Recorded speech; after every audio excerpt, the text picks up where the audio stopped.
How's it going, everybody? Welcome back to a brand new episode of Bartonahay's World, the show where I practice my news reporting skills. So today's episode, I do apologize for the delay. I wanted to just post every Wednesday, but this one got a little bit backtracked, but I still wanted to do it to start with Ebola. Ebola's still been spreading. We've still been keeping tabs on this. We've still been worried about it. I mean, at least I have. But I read a story from Declan Walsh, and it was one of the most immersive scene-setting leads I've ever read, at least from the New York Times. I just kind of got into the New York Times recently. Instead of digging up facts and things about Ebola, I just need to read you all this lead from Mr. Walsh of the New York Times because, man, it really just hits different. In the cramped, dilapidated Ebola ward, a 5-year-old boy languished on a bare mattress, a tissue stuffed into his nose stanched the incessant bleeding. His father stood over him, eyes clouded with worry. A few beds away lay the body of Christiane Bahati, 21, who had died 7 hours earlier, but had not yet been taken away. Her shoes were still tucked under her bed. Her wailing relatives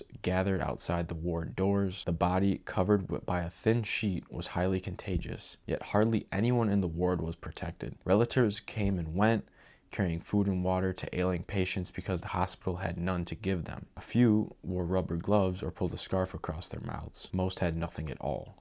In the next ward lay the hospital's laboratory technician, also sick. 7 other hospital workers had already died from suspected Ebola. Few of the staff members had ever even been trained to fight the disease, and the most rudimentary equipment was in dangerously short supply. Tests, protective suits, goggles, masks, even drinking water. Outside, the sound of hammering broke the hushed silence. Aid workers from Doctors Without Borders were racing to erect isolation tents and disinfection stations. Dr. Alex Bogle, Congolese doctor in the hospital's intensive care ward, was furious. The virus had been spreading for months, virtually unimpeded, and this is the best we can do, he said, the frustration pouring through his protective gear. This is the epicenter of the Ebola outbreak in the Democratic Republic of Congo, and the front line is completely overwhelmed. Funny story, I actually didn't read this lead, clicked the listen to the article button, and I was like, yo, this is some next level writing right here. And it honestly, really helped me understand what is actually happening in the Congo. The article goes on to really follow around, what is actually happening here. Basically, like, what I'm getting from this is that people legitimately just don't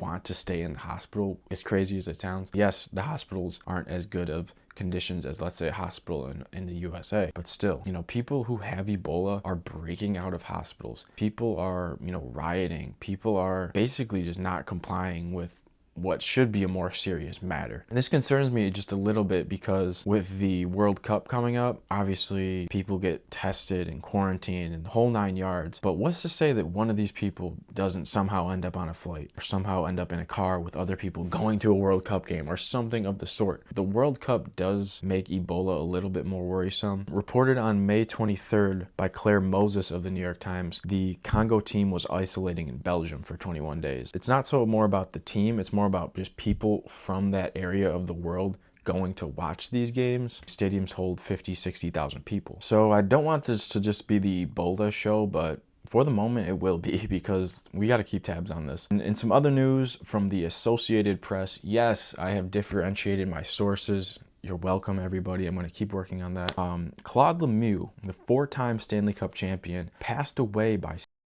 We want to say it came out of nowhere, but I think that is just how it is. He carried the torch in the Montreal Canadiens game literally days before. It's tragic. It's truly tragic, not only for the hockey community, but just for all athletes in general, because I mean, football athletes take hits to the head, cross athletes take hits to the head, hockey athletes. I mean, even basketball, like, they're taking elbows. It's getting pretty aggressive. Obviously, it's nowhere near as dangerous as these other sports, but yes, we have better protective gear. But if you're taking repetitive hits, no matter how protective the gear is, it does mess you up. And that, I bring this up because the Associated Press had reported that Claude Lemieux's brain is being donated to the Boston University CTE Center. I believe that his wife had mentioned how he wants to, make an impact even after he's gone, and he's going to be doing it in this way. They are going to be releasing all of the findings from, whatever studies, whatever tests they're going to do on his brain, and really just see, what a 60-year-old brain of someone who played hockey, got hit a lot, and ultimately was obviously fighting some serious demons that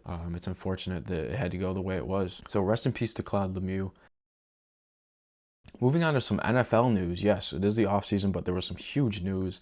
The Browns traded Myles Garrett to the Los Angeles Rams in exchange for a hefty little bag here. We got 25-year-old linebacker Jared Verse is heading over to the Rams, as well as a 2027 first-round pick, a 2028 second-round pick, and a 2029 third-round pick. The first thought about this is that Rams are all in for this season. They're all in to win it this season. Yeah, they just picked up the reigning NFL Defensive Player of the Year. He is 30 years old. He played 9 seasons in the league. And honestly, I think, Garrett is in his prime right now. I mean, that's obviously not like a huge hot take or anything. I'm just like saying that for this because Aaron Donald retired at 32 and he was 30 when they won the Super Bowl. Von Miller was 32 when he won the Super Bowl with the Rams. Like, this is kind of the range where it's just weird how it's like a Rams thing, at least for this specific example. But 30-year-old lineman coming into the Rams when they're kind of on the brink is a little bit concerning for the rest of the league. And some other news, a trade that Bills fans might actually care about a little bit more. A.J. Brown, the wide receiver who played on the Eagles, famously, I believe, had a book on the sidelines, played for the Tennessee Titans, was drafted by them. He is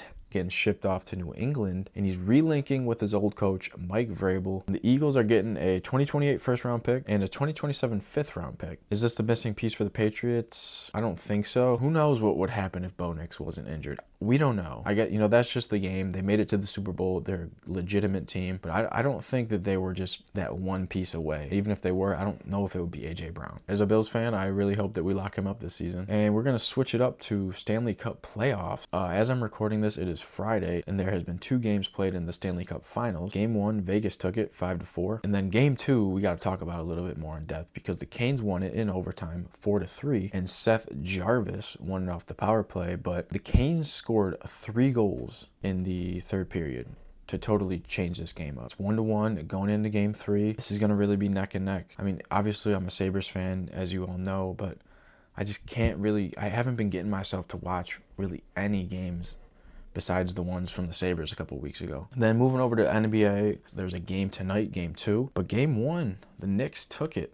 They're up 1-0 against the Spurs. I think this is just the Knicks' time. When else will it be the Knicks' time? It's been since 1999 that they've been in this position. The Spurs, I think they're still young with Wemby, and they're going to be back. But I think this is the next season, y'all. A little bit other random news. It's allergy season, y'all, and I have been going through it at least these last couple of days. It's like, it doesn't only affect like your nose and your breathing, but it also just like affects your mood a little bit. Like, I've just been hating the past couple of days because I've just been like all day long, and there's like these little like white pieces of cotton that fly through the air and they get up your nose, and it's just like you just feel like you're on the verge of sneezing like all day basically. I did find one remedy, was literally chugging a whole bottle of water. That is something that kind of works, but doesn't last forever. If you're going through it with allergies right now, I'm right here with you. But a short episode this week because I honestly didn't have a ton of, world news. And I'm going to be honest with y'all, I've just been busy as heck with work. I still wanted to talk about Claude Lemieux. Again, rest in peace. I think that's a really awesome, important story to talk about. And also that New York Times lead, it was just a really awesome read, and it was almost, not only was it inspiring as a writer, I want to be a writer one day, but it was just nice to see that just because it's such a serious topic that you can't put a scene setting immersive lead in there to really get people hooked in. I mean, it got me hooked in, and I'm talking about it on this video. Final thing I want to talk about is the World Cup begins next week, I believe on the 11th. I'm looking at a special little package that we're going to be opening up on this show in episode 4 pertaining to the World Cup, so stay tuned for that. And I don't know if anyone actually noticed, and if you did, drop a comment, but I am using a new microphone. I just picked up a new wireless mic. Check it out. So you can expect that in more videos. I still do have the wired mic set up for more podcast formats and stuff like that, but I'm really excited to start using these wireless things and get a little bit more active. In terms of channel news, we had a poetry video go up on Brother Brother that I collabed with, so if you didn't check that out, because I'm not sure how the collabs work, but my channel is attached to it, so I want everybody to check that out. It was so fun. We did a mall vlog with Brother Brother, then on my own I went to Black Rock Canal Park for part 3 of the Erie County Park tour. Go check out all the videos from this week. Hope you enjoyed this little news from today, and it's also awesome. It feels like I'm kind of just chopping it up with the viewers and telling them some stuff. See you all in episode 4 of Bartonahay's World. Take care.